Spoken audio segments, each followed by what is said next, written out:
อันนี้กะเสิร์ฟเกิดแป้งโน่แล้วนะกะน้ำตาลบิเชอร์ก็ย่าหน่อยบิเชอร์ก็ย่าผู้นี้จะเสิร์ฟน้ำตาลอีกแห้งเยอะเขาแห้งหอมไปก็เยอะไม่ได้จังน้อยปิงปลาก็ได้ข้าวน้ำสาวจันดี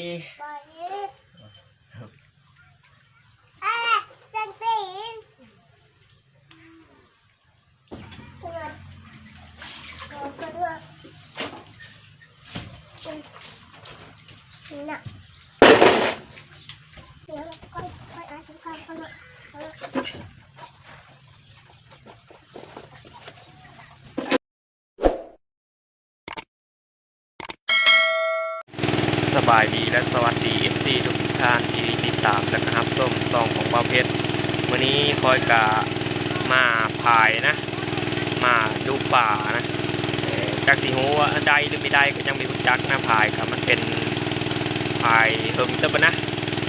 แต่มันมีปลาธรรมชาติส่วนหลายกับปลาแบบมันคอนและน้ำมันเยอะแห้งควายลงแมบก็เลยมาสูบแล้วก็สีหาปลาอยู่ในหนองนี่แหละมันสีได้หรือไม่ได้กะท่าติดตามเขาส้มเบิ้งกำเดียวเลยนะวันนี้กะสาวจันดีกะมานํนะสบายดีด้วยเห็นอยู่บ่ไม่ได้สบายดีแต่หึงแล้วเพิ่นก็ลืมแล้วนะการกินเยอะมาซิลี่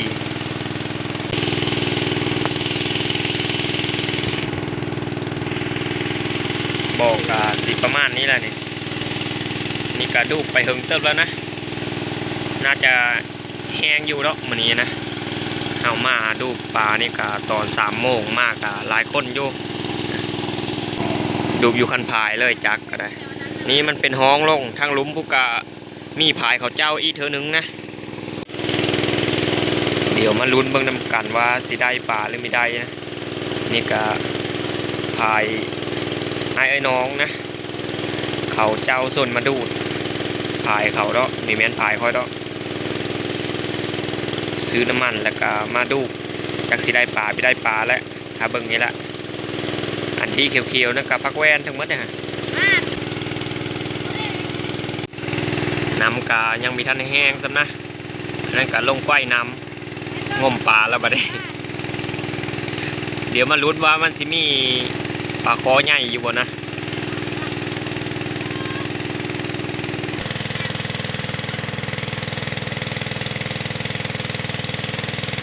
ยังเงียบอยู่บอกก็ได้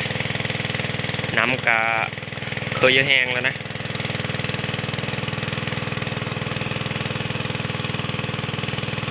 ผู้นังทางงมป่ากะหลายคนอยู่นะเนี่ยบิวตะผู้งมป่าถ้าเบิ่งเอางมป่านะแต่สิมีป่าเฮงงมหรือมีก็ยังไม่รู้จักนะ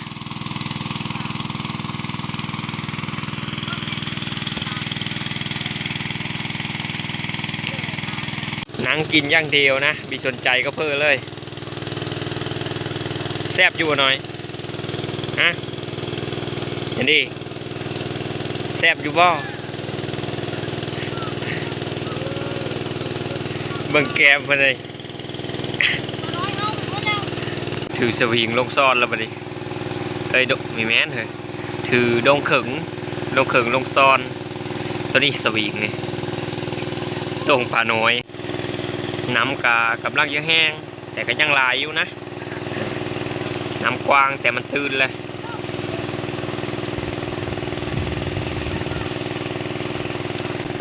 ควายก็มาแล้วบัดนี้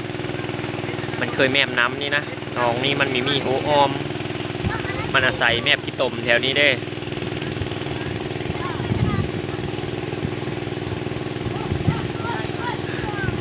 ป่าถ้าได้งมควายจะแมบเลย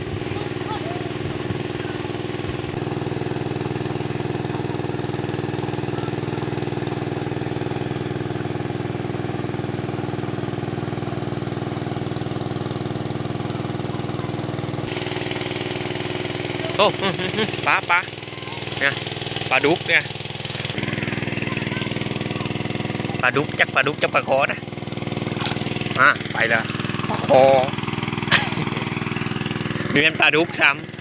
ำลงหนองใหญ่พุ่นแล้วนะพอกระจับปลาเบิ้งเดียวมันก็เลยบิยู่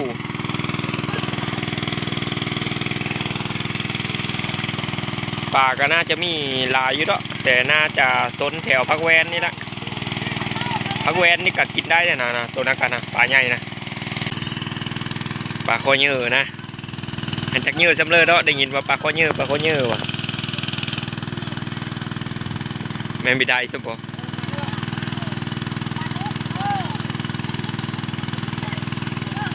เดี๋ยวเลยมีลงง้อมบ่ชาจันดีก็นั่งเป็นผู้ส้มที่ดีนะกินมัสซิลีไปน้ำปลาคอตัวเยอะก็ยังไม่ได้นะเดี๋ยวถ้าลุ้นเบิ้งน้ำกันเลยว่าสิได้หรือไม่ได้บางที่มันทนตมก็น่าจะไม่ได้นะกินตมเลิกขนาดปลาก็มีหลายอยู่เดี๋ยวนี้เฮากายังสูบน้ำออกอยู่นะปรุงทั้งหมดนะ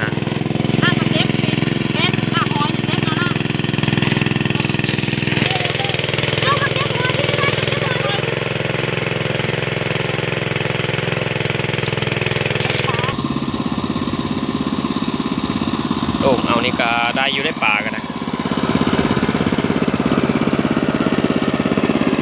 ซีอิ๊วกับกุ้งนะ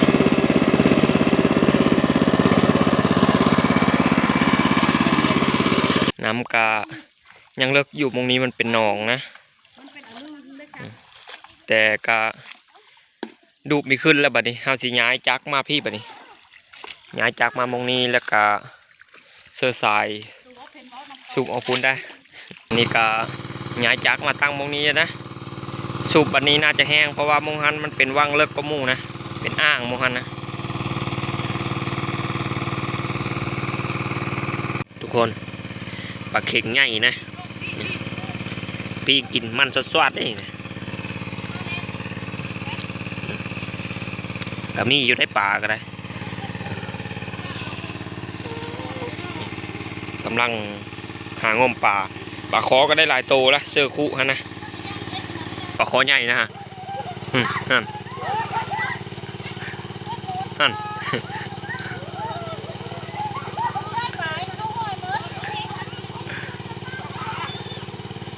ผู้ปลาไปพุ่นแล้วยังงมอยู่พีอยู่ฮั่นปลาคอใหญ่อีตัวนั้นก็เอาไปแล้วนะแต่ยังอี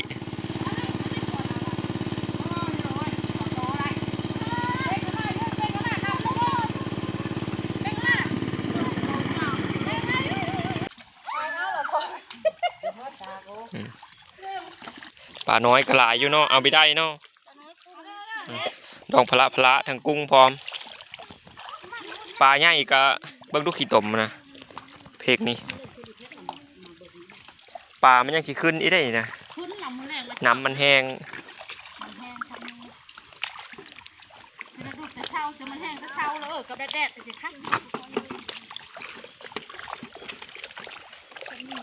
อันนี้ก็ปลาคอได้หลายโตอยู่นะปลาน้อยก็ได้หลายอยู่ปลากายังหางมอยู่นะคอยกับสาวจันดีกาสิได้เมื่อหากินข้าวก่อนบัดนี้ถือปลาเค็งมา3 โตไม่มีทงยางเซอร์กับเซอร์นี้เลยนะแล้วกับปลาขาวตัวนึงแต่ปลานักการยังหาเก็บอยู่ยังงมอยู่ยังไม่ได้ย่านะแต่คอยกับลูกสาวก็มานั่งเบิ้งว่าแท้กันนะลงน้อยเดียวนะพอดีว่าเขาติดจักสูบน้ำมีเป็ดนะก็เลยมาติดเธอทางน้องสายเขาก็เก็บปลาแล้วเขาก็สิได้ปั่นเดี่ยวเมื่อกินอยู่เฮิร์นพุ่นแต่คอยกะเมื่อก่อนนะเพราะว่าน้ำมันแห้งเลยปลาก็เห็นลายเติบอยู่รถไถบ่ว่าแล้วเมื่อ2 คนก็ขี่รถไถบ่หน่อยขี่รถเพิ่มมือขี่รถไถบ่หน่อยขี่รถจักรนี่เป็นอะไรขี่รถไถรถ2 คนนึงกะแต่รถมาเอาเทินแล้วนะ มาฮอดเทิร์นแล้วก็ได้ดังไฟขึ้นแล้วนะว่าสิปิ้งปลาเข่งกินมื้อนี้ปลากะบัดนี้เฮาสิไปท่าเกลือก็ท่าเกลือแล้วก็สิไปปิ้งได้บัดนี้ได้แต่ถ้าไฟเป็นก้ออยู่ไฟก็หากระดังถ้าได้เป็นก้อซ้ำอย่าปิ้งแล้วนะอย่าบายเป็นข้าวนะเฮ้ยเอ็ดกินผู้เดียวได้บ่แม่โคมื้อนี้กะแม่โคน้อยไปเฉยไปชิเริ่มตายแล้วปีกเป็นอยู่บ่มานี่แค่ปีกไม่เป็นแล้วโอ้ยมันข้าวแล้วไปล้างมือผู้ไป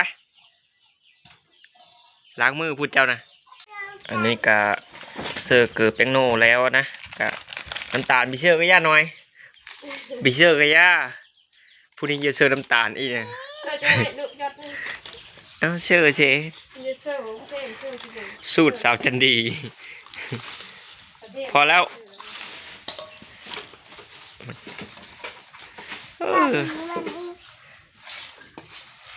ผู้เยอะซอยอันนี้ก็ได้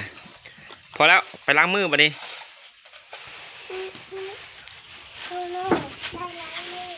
พูดเห็นบอกกระโบยนะ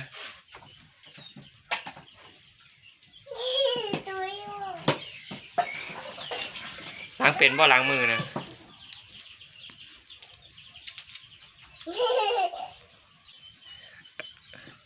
เสือเป็นอยู่บ่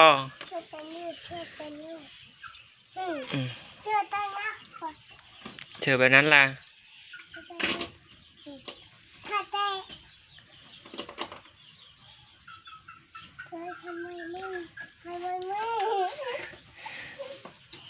เยอะช้อยก็ได้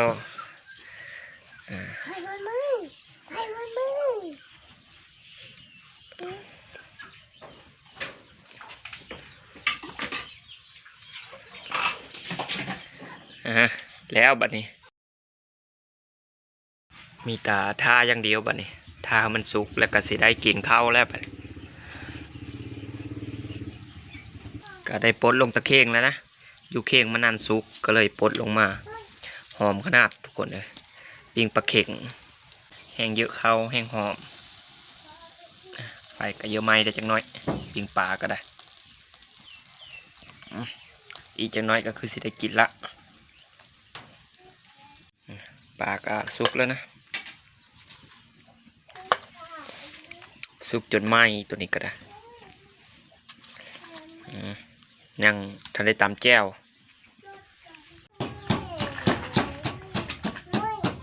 กำลังตำแจ่วกินกับปิ้งปลาเข่งนะไปเชียวเลยไปกินนู่นไหน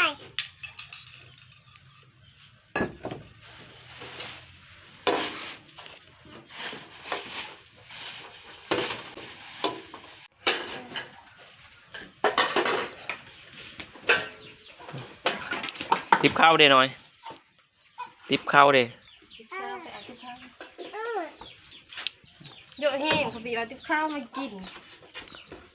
จมกระโตกมาผัดไม่เอาติบข้าวของกินกาได้พร้อมมานะ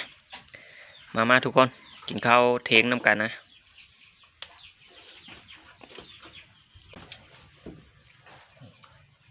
มาเอฟซีทุกคนโอเคชนข้าวน้ำสาวจันดี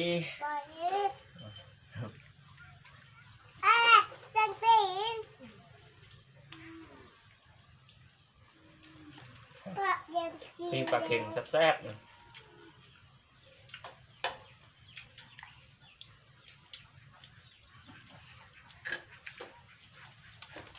ลูกสาวคือไม่มีข้าวใช่เป็นข้าวเยอะเองคลิปนึงเลย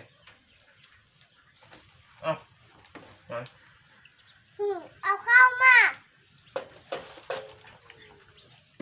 บอลแม่เว้ยแม่จะเยอะอ่ะพี่เลิฟผัดแห้งติดนะติดตาก็แล้วนี่นะติดหอยแก้มมันขนาดปลาเค็งนะแซ่บมาหน่อยกินแล้วบ้าง เข้า ตอนเรากิน เขาชอบปิ้งแซ่บไปเลย ผักเพื่อน โอ้เขาไม่เอา เอาหมูน่ะ เอาเริ่ม ปลา ยิงตาก้างไปนะ ที่กลางเนาะอันนี้เนาะกลางวันเพื่อกินปลากลางอีบอกกินบ่ที่เลือกปลาค่ะปลานี่ น่ากินเลยแม่กินปลาก้างน่ากินปลาดิก้าง ที่เลือก ตัวจะเอาแค่ อันนี้อันนี้อันนี้อันนี้หมูอันนี้ โอ้มันจะขำแล้วเนี่ยเลิกเช้าเจ้าว่าตีไม่พอ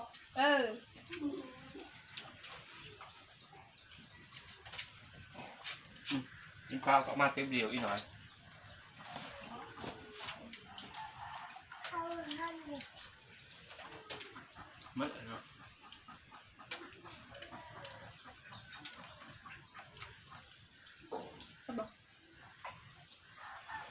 ต้องเฮ้อมีสากของหัวนี่อื่น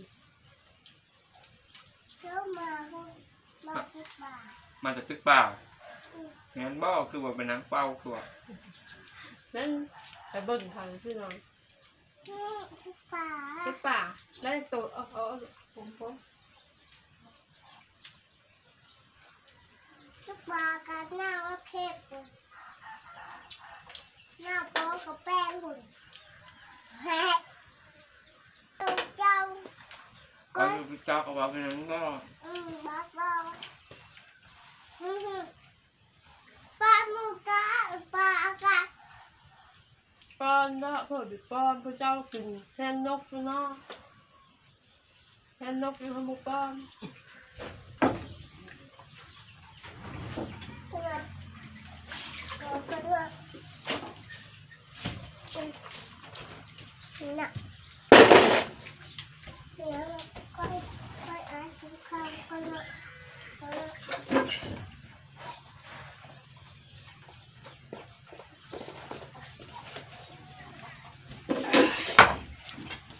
ที่เข้าค่ะพี่เนาะ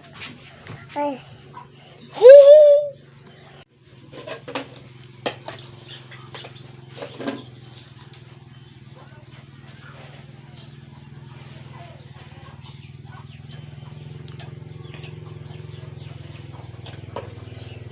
กินอีกพ่อ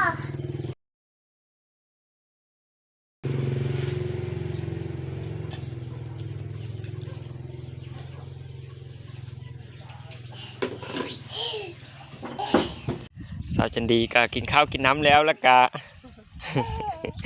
ไขประตูได้รอดเข้ามานะนึกว่าจะความมาฮุบมันต้นนะ ร้อยเมตรนะฮะรู้ที่เพิ่งได้ เดี๋ยวสิฮุบมันต้นหาเงินซื้อน้ำมันก็มีเงินซื้อน้ำมันแล้วทุกคนเนี่ยจันดีก็หาเงินซื้อขนม นี่ก็ตะเวนก็กำลังจะตกดินนะมันต้นก็ฮุบยังมีแล้วไก่ก็เฮานะสาวจันดีไล่ไก่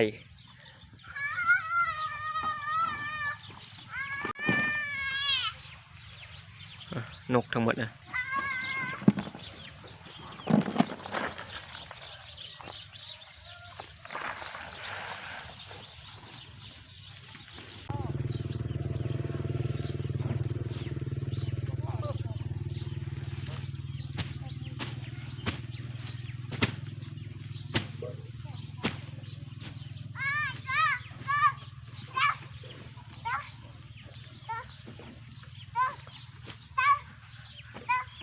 ฮุบเจอ